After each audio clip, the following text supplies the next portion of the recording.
దేవుని అతి పరిశుద్ధ నామానికి మహిమ కలుగును గాక. ఈరోజు ఫోటోడే వాక్య సందేశంలోనికి మిమ్మల్ని అందరినీ ప్రేమపూర్వకంగా ఆహ్వానిస్తున్నాను. ఈ సందేశాలు ఉంటున్న మీ అందరికీ మన ప్రభువును మన రక్షణకర్త అయిన యేసుక్రీస్తు ప్రభు వారి అత్యున్నతమైన నామంలో లైఫ్ చర్చ్ వైజాగ్ నుంచి మీకు శుభములు తెలియజేస్తా ఉన్నాను. ఈరోజు 145వ కీర్తన 14వ వచనం చదువుకుందాం. యెహోవా పడిపోవు వారిని అందరినీ ఉద్ధరించేవాడు, కృంగిపోయిన వారందరినీ లేవనెత్తువాడు. మళ్ళా చదువుతున్నాను. యెహోవా పడిపోవు వారందరినీ ఉద్ధరించేవాడు, కృంగిపోయిన వారందరినీ లేవనెత్తువాడు. ఈ మాటలో ఎంతో ధైర్యాన్ని, ఎంతో ఆదరణ, ఎంతో ప్రోత్సాహాన్ని కలుగుతుంది కదా. దావీదు తన జీవితంలో ఎన్నో అనుభవాలు ఎదురయ్యాయి. ఎన్నో ప్రతికూలతల మధ్య, ఎన్నో సమస్యల మధ్య, ఎంతో కృంగుదల మధ్య దేవుని సన్నిధిలో బలపడిన స్థితి నుంచి ఈ మాటలు తెలియజేస్తూ ఉన్నాడు. పడిపోయే వారిని ఉద్ధరించేవాడు, కృంగిపోయిన వారిని లేవనెత్తువాడు అని దేవునికి స్తుతి చెల్లిస్తా ఉన్నాడు. నిజమే, మన జీవితాల్లో కూడా ఏ పడిపోయిన పరిస్థితి, ఏ దూరమైన పరిస్థితి మన జీవితంలో అయితే ఉందో వాటన్నిటి నుంచి నీకు లేవనెత్తువాడు ఉన్నాడు అనే విషయాన్ని దేవుని వాక్యం నుంచి మీకు జ్ఞాపకం చేస్తా ఉన్నాను. అంత మాత్రమే కాదు, కానీ ఏ కృంగుదలకు, ఏ విషయంలో నలిగిపోతున్నావో, ఏ విషయంలో ఆదరణ లేకుండా వ్యాధికి గురవుతున్నావో ఆ స్థితి నుంచి నేను లేవనెత్తువాడు ఉన్నాడనే విషయాన్ని మీకు జ్ఞాపకం చేస్తున్నాను. యేసుక్రీస్తు ప్రభువారు తన శిష్యులతో కలిసి నాయును అనే ప్రాంతానికి వెళ్తూ ఉన్నారు.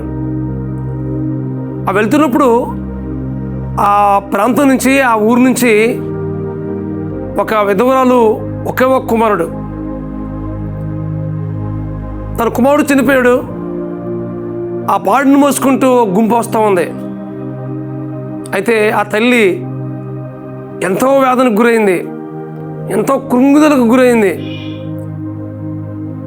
ఎంతో నెమ్మదైన పరిస్థితి కనిపిస్తూ ఉంది ఆ జీవితంలో. ఎందుకోసమేనంటే భర్త లేని పరిస్థితిని బట్టి, కుమారుడు కూడా పోగొట్టుకున్న పరిస్థితిని బట్టి ఆ వేదన చెప్పసఖ్యం కానిది. అయితే కుమారుడు కూడా పోగొట్టుకున్న పరిస్థితిలో ఇంక నేను ఎవరి కోసం బ్రతకాలి అని ఒక నిరీక్షణ లేని స్థితిలో, ఒక ఆందోళనకరమైన పరిస్థితిలో, కృంగుదలత కలిగిన పరిస్థితుల మధ్య ఆమె వస్తున్నప్పుడు, ఆమె ఏడుస్తూ ఉన్నప్పుడు, ఆమె వ్యాధులకు గురవుతున్నప్పుడు యేసుక్రీస్తు ప్రభువారు ఎదురయ్యి, అమ్మా ఏడవద్దు అని చెప్పి తన కుమారుని లేపినట్లుగా దేవుని వాక్యం మనం చూస్తున్నాం.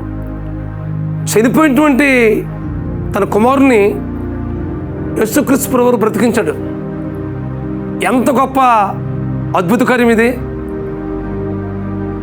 ఏ నిరీక్షణ అయితే పోగొట్టుకుందో, ఇంకా నాకు ఎవరు లేరు, ఇంకా నాకు ఎవరు దిక్కు అనే ఆ పరిస్థితుల మధ్య యేసుక్రీస్తు ప్రభువారు ఎదిరి ఆమెను ఓదార్చి ధైర్యం చెప్పి, ఏ కుమారుని అయితే పోగొట్టుకుందో మరలా కుమారుని సజీవుడుగా అప్పగిస్తున్నట్లుగా మనం దేవుని వాక్యంలో చూస్తూ ఉన్నాం. నిరాశ, నిస్పృహకు కొన్నిసార్లు మనం గురవుతుంటాం. భవిష్యత్తు ఏంటి అని ఆందోళన చెందుతూ ఉంటాం. అలాంటి పరిస్థితుల మధ్య కృంగుదలకు గురైనప్పుడు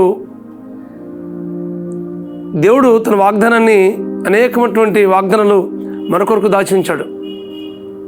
ఆ వాగ్దానాన్ని స్వతంత్రించుకుని, ఆ వాగ్దానాన్ని చేత పట్టుకుని మనం దేవుని సన్నిధిలో ప్రార్థించినప్పుడు దేవుడు గొప్ప ఆదరణ, గొప్ప ప్రోత్సాహాన్ని, గొప్ప నెమ్మదిని కలిగిస్తాడు. ఏ విషయాన్ని మనం కుంగుదలకు చెందడానికి వీల్లేదు. నిజంగా ఆయన పేరు పెట్టుకుని మనం ఆయన బిడ్డలుగా మనం జీవించినట్లయితే ఏ విషయంలో మనం కృంగిపోము. ఒకవేళ ఏదైనా విషయంలో దేవునికి వ్యతిరేకమైన స్థితి మనకున్నట్లయితే ఆ స్థితి నుంచి మనకు లేవనెత్తువాడు, మనకు ఉద్ధరించేవాడు ఉన్నాడనే విషయాన్ని మీకు జ్ఞాపకం చేస్తామన్నాను. కాబట్టి ఆ విధవరాల జీవితంలో సంతోషాన్ని నింపిన దేవుడే నీ జీవితంలో, నా జీవితంలో సంతోషం ఇవ్వడానికి ఆయన ఇష్టపడుతున్నాడు. అయితే ప్రభువుకి మనం పరిపూర్ణంగా అప్పగించుకుందాం. ఏ కృంగుదల, ఏ వేదన, ఏ ప్రతికూలత నీ చుట్టూ అలుముకుందో వాటన్నిటినీ ప్రభువుకి అప్పగిద్దాం. దాని నుంచి దేవుడు సంపూర్ణంగా విడిపించి మీ జీవితంలో సంతోషం నింపడానికి దేవుడు ఇష్టపడుతున్నాడు, దేవుడు ఇష్టపడుతూ ఉన్నాడు. అటు కృప పరిశుద్ధాత్మ దేవుడు మీకు అనుగ్రహించి నడిపించును గాక. ప్రార్థన చేసుకుందాం. పరమస్వరూపుడా, మహాకృపగల మా తండ్రి, ఇదిగో ప్రభువా, పడిపోయిన వారిని ఉద్ధరించేవాడువు, కృంగిపోయిన వారిని లేవనెత్తువాడువని దావీదు తన జీవిత అనుభవం నుంచి స్తుతిస్తూ మీ నామాన్ని ఘనపరుస్తూ మీ నామాన్ని కీర్తిస్తున్నట్లుగా మీ వాక్యంలో చూస్తున్నాం ప్రభువా. ఇదిగో తండ్రి, మా ప్రియుల జీవితంలో ఏ కృంగుదలకు, ఏ దిగజారిపోయిన పరిస్థితి వీరి జీవితంలో చోటు చేసుకుందో ఆ స్థితి నుంచి వీరు లేవనెత్తి ధైర్యపరిచి బలపరచమని ప్రార్థిస్తున్నాం ప్రభువా. వారి హృదయాల్లో గొప్ప నిరీక్షణ నింపండి ప్రభువా. వీరి హృదయాల్లో గొప్ప ఆదరణ తెచ్చే ప్రభువా. మానసికంగా, శారీరకంగా, ఆధ్యాత్మికంగా అన్ని విషయాల ప్రభువా వీరు ధైర్యపరిచి బలపరిచి వీరు నడిపించమని మా ప్రభువును మా రక్షకుడునైనా యేసుక్రీస్తు నామములో ప్రార్థించి పెడుకుంటున్నాం తండ్రి. ఆమేన్, ఆమేన్, ఆమేన్. కృంగిపోయిన వారిని లేవనెత్తువాడు, పడిపోయే వారిని ఉద్ధరించేవాడు. మీ జీవితంలో ఎలాంటి పరిస్థితి ఉన్నప్పటికీ మీ జీవితాన్ని పరిపూర్ణంగా సమర్పించండి. ఆ స్థితి నుంచి మీకు లేవనెత్తు దేవుడు ఉన్న విషయాన్ని మీకు జ్ఞాపకం చేస్తున్నాను. అటు కృప పరిశుద్ధాత్మ దేవుడు మీకు అనుగ్రహించి నడిపించును గాక. God bless you friends. Have a wonderful day. God bless you.